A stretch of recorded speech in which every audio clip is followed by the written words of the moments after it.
Bene, eccoci qui a Reykjavik dalla camera di un albergo in Reykjavik dove ci siamo rifugiati per gli ultimi 3 giorni in Islanda. Questo video è dedicato a chi come noi partirà per un viaggio in tenda per vivere l'avventura, l'esperienza del campeggio in Islanda. Ad iniziare questo video vorrei subito segnalare che il materiale che vi farò vedere è stato acquistato direttamente da noi, non c'è nessuno sponsor, non c'è nessun altro rapporto di collaborazione e quindi vi metto i link in descrizione solo per facilitare da parte vostra la possibilità di recuperare in maniera molto semplice l'oggetto di cui vi parlerò. Questo è uno dei video dedicati all'Islanda. Altri video li potrete trovare nel link in descrizione, non so se verranno realizzati prima o dopo di questo. Vi racconteremo quali sono state le nostre tappe, come abbiamo affrontato il clima islandese, però a questo punto andiamo subito al dunque, entriamo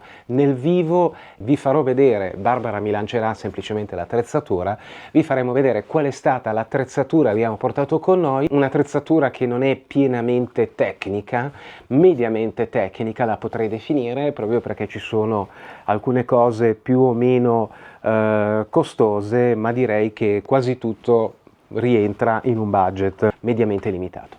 Partiamo dal primo oggetto. Il primo oggetto è la tenda.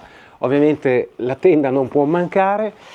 Questa è una tenda, è una MT 500 della Fjordclats, ha un peso di 3,6 kg e ci ha già accompagnato in altre avventure in moto. Abbiamo fatto qualche anno fa il Regno Unito, non ci ha mai dato nessun problema di infiltrazioni d'acqua, ci ha protetto dal vento, dalla pioggia, dalle raffiche fino agli ultimissimi giorni, all'ultimissima notte, dove veramente erano molto forti le raffiche di vento e di acqua. Mai un'infiltrazione, ci ha dato un senso di protezione totale. Non posso che dare un 9, potrebbe essere un 10 se ci fosse un piccolo finestrino trasparente, oscurabile, per ogni tanto lanciare un occhio fuori e vedere chi c'è, chi è arrivato o com'è la giornata. Però davvero questa qui è una tenda che non ci ha dato nessun tipo di problema, la possiamo consigliare. Questa è la versione 3 posti, più che sufficiente per 2 persone per avere un minimo di vivibilità all'interno. Non consiglio la 2 posti se viaggiate in 2, se dovete dormire in 2, perché poi la vivibilità è davvero limitata. Bene, non possono mancare i materassini. Sono state diverse le esperienze di materassini fatte nella mia vita da campeggiatore. Questi materassini sono stati acquistati a febbraio 2024, non era ancora programmato il viaggio in Islanda, però sicuramente li avremmo utilizzati per le nostre esperienze in moto e non. Sono dei Sea2 Summit, le dimensioni da chiusi sono questi. Questo è il Camp Plus Self Inflating, un fattore R 4.3, è lungo 182,9 cm per 50,8 di larghezza e 7,6 di spessore. Bene, vi posso garantire che abbiamo dormito su terreni veramente molto freddi, umidi, dove ti passava la voglia già in anticipo. Non si aveva la sensazione di essere su un materassino da campeggio, nel senso che avevamo un senso di robustezza, di solidità, di altezza dal terreno molto piacevole e nessun problema alla schiena. Ovviamente non è un materassino dove si può stare con le braccia aperte, perché comunque abbiamo visto che è un 50,6 di larghezza. Sono molto contento di questa scelta di quest'anno. Lasciamo via il materassino e passiamo al cuscino. Anche in questo caso un cuscino, vi lascio il link in descrizione, molto compatto da chiuso, molto compatto, è della Hike Henture, è un appunto cuscino molto leggero, ultralight. Una volta gonfio raggiunge queste dimensioni. Devo dire che anche in questo caso è molto comodo, si può regolare la rigidità del cuscino immettendo più o meno aria, si può bloccare al materassino attraverso questo elastico. Per me è stato più che sufficiente, più che comodo. Diciamo che molto spesso creavo un piccolo supporto dietro al materassino, alla testa, per evitare che questo finisse giù. E quello mi ha sempre aiutato anche per regolare, questo lo facevo con dei pantaloni o delle giacche, per regolare l'inclinazione del cuscino. Via il cuscino. Sacco a pelo. Vabbè, si è aperto durante il lancio di Barbara. Cosa dire di questo sacco a pelo? Questo qui è un North Face, non so se tarocco, ha 14 anni di vita, è stato comprato a Kathmandu, ne abbiamo comprati 2, quindi a Kathmandu in Nepal, e ci ha accompagnato davvero in tantissimi viaggi, tantissime avventure invernali, compresa la situazione di notte in tenda il 20 di gennaio a meno 17, meno 20 a Livigno. È un materassino che non ci ha deluso neppure in questa occasione, è in piuma d'oca, ha delle dimensioni che sono più che adatte per il trasporto sia in moto sia in viaggi di questo tipo. Per il trasferimento in aereo e quindi per lo stivaggio nello zaino è stato messo in un sacchetto aspirando l'aria, quindi l'abbiamo veramente ridotto al minimo e ovviamente ne abbiamo portati 2. Non ho dettagli ulteriori su questo sacco a pelo, quel che posso dire è che il sacco a pelo è fondamentale durante un viaggio da queste parti, a queste latitudini, soprattutto da queste parti, perché con il freddo che si accumulava restando molto spesso all'esterno, cucinando all'esterno, eccetera, eccetera, avere la possibilità di un sacco a pelo che garantisse da subito, dopo pochi istanti, dopo pochi minuti, un senso di calore, di riscaldamento, di piacere, di benessere e di rilassamento del corpo, era fondamentale. Senza un buon sacco a pelo assolutamente non si può fare un viaggio e un'esperienza del genere. Altro oggetto che comunque ha riempito lo zaino, ma l'avevamo già sfruttato moltissimo, una vecchia versione, durante altri viaggi fatti in Scozia, Regno Unito e nel nord Europa, è stato un tarp. Questo è un tarp nuovo preso quest'anno della Quechua Decathlon e la dimensione L. A che cosa ci è servito? Allora, ci siamo ritrovati in situazioni e in campeggi dove non c'era neppure uno spazio comune al chiuso, una cucina al chiuso, e quindi non c'era altra possibilità o rifugiarsi nei bagni, ma non era assolutamente il caso, oppure magari avere un minimo di protezione sul tetto ampliando, diciamo, lo spazio davanti alla tenda e quindi mettendoci sotto il tavolino e le sedioline che vedete appunto nelle immagini, vi farò vedere a breve. Lo sapevamo che avremmo trovato tanta pioggia e questo ci ha protetto sia dalla pioggia sia dal vento. Non l'abbiamo aperto sempre, lo abbiamo aperto forse diciamo su 18-19 giorni di esperienza, l'avremo aperto 5 volte, però comunque in quelle 5 volte ci ha aiutato, ci è stato utile, altrimenti non avremmo avuto assolutamente nulla sopra la testa, avremmo dovuto rifugiarci in tenda e non avremmo avuto altre possibilità. Sedioline.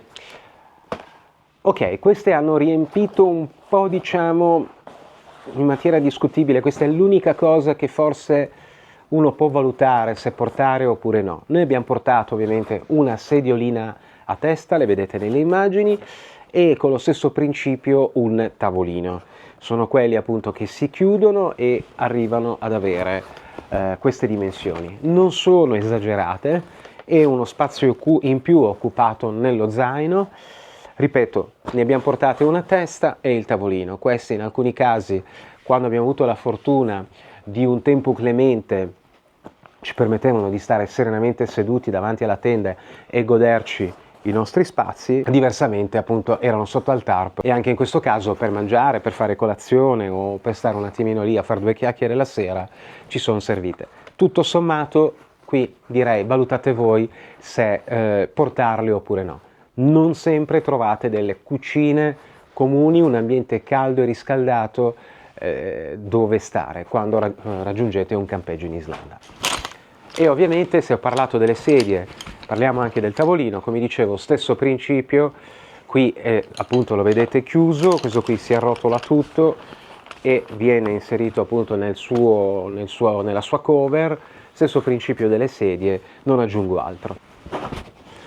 Bella lì, bel lancio Barbara. Al pari del materassino, del sacco a pelo, altra cosa che considero assolutamente fondamentale è una coperta isolante che trovate da Decathlon in questo caso, questa è una versione Decathlon, una coperta isolante che aiuta a creare quello strato ulteriore tra tenda e il terreno, o meglio il materassino e il terreno.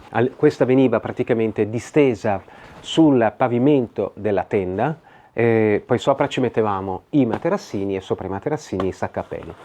Molto semplice, economica, avrà un prezzo di circa 15 euro, ma assolutamente irrinunciabile. E parlando di strati e superfici per separare dal terreno, questa era la prima cosa che noi distendevamo e ogni volta assolutamente veniva fissata, picchiettata qui dove ci sono questi anelli, quindi perché molto spesso volava via, veniva accartocciata, quindi per metterla in sicurezza, per poter sfruttare pienamente tutta la superficie, noi stendevamo questa, venivano messi i picchietti e poi sopra questa veniva posizionata la tenda, facendo in modo che, essendo un rettangolo, le parti diciamo più esterne potessero rappresentare la superficie di uscita dalla tenda. Qui noi avevamo la possibilità di creare un ulteriore strato di separazione e di isolamento tra il terreno umido, bagnato e freddo e la parte interna della tenda, e inoltre ci dava la possibilità di appoggiare le scarpe, le ciabatte o qualche altra cosa all'esterno per evitare di appoggiarla sul terreno bagnato appunto o addirittura con fango. Un oggetto molto importante che ho adottato da quest'anno e ci è servito veramente tanto, comprato sul sito di Decathlon, costa credo un 12 massimo 15 euro, comprato sul sito di Decathlon e di tutto quanto, ripeto, vi metterò il link in descrizione. Questa è una sacca di materiale leggero e impermeabile e ci è servita per evitare il disagio di dover chiudere tutti i giorni la tenda, arrotolarla nella sua sacca diciamo originaria e doverla stringere, comprimere per farla stare nella sacca e poi dover fare l'operazione inversa tutte le sere e tutti i giorni, tenendo conto che noi mediamente ci spostavamo tutti i giorni.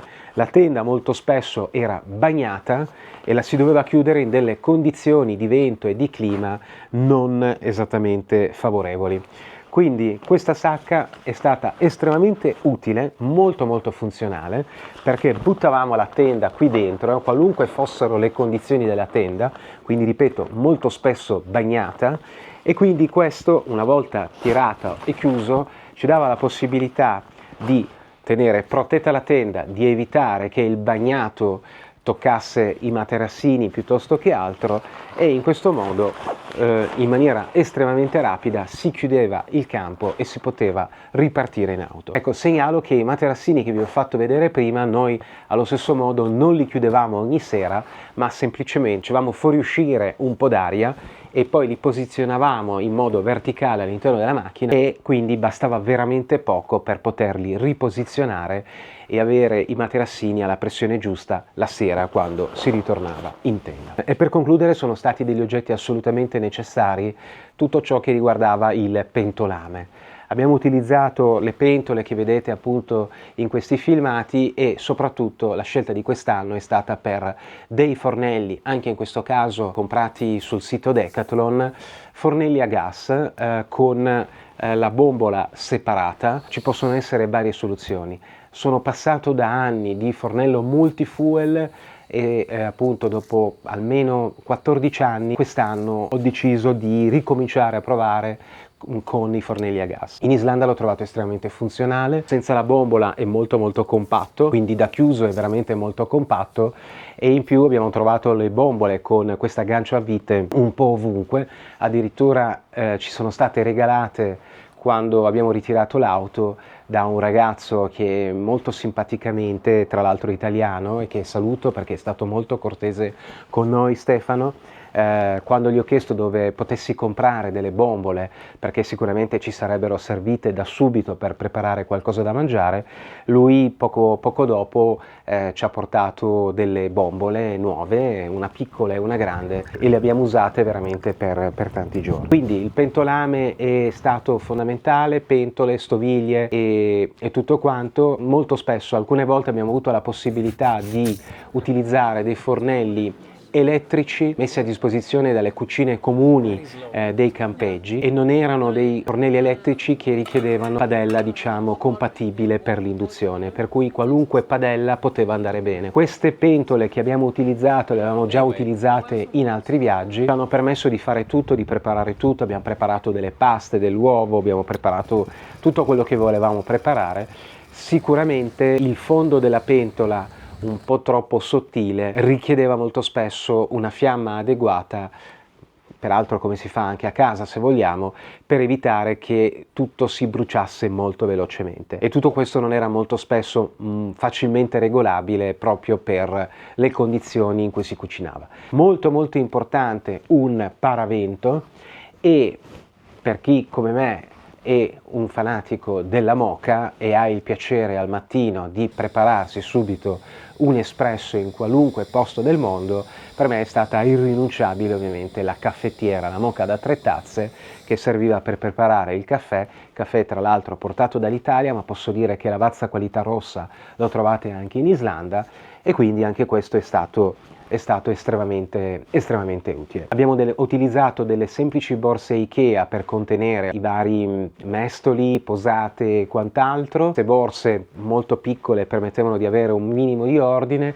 e poi ho utilizzato dei piccoli contenitori comprati su AliExpress per metterci delle spezie. A questo punto il video è concluso. Come vi dicevo in anticipo, un video molto pratico, molto operativo.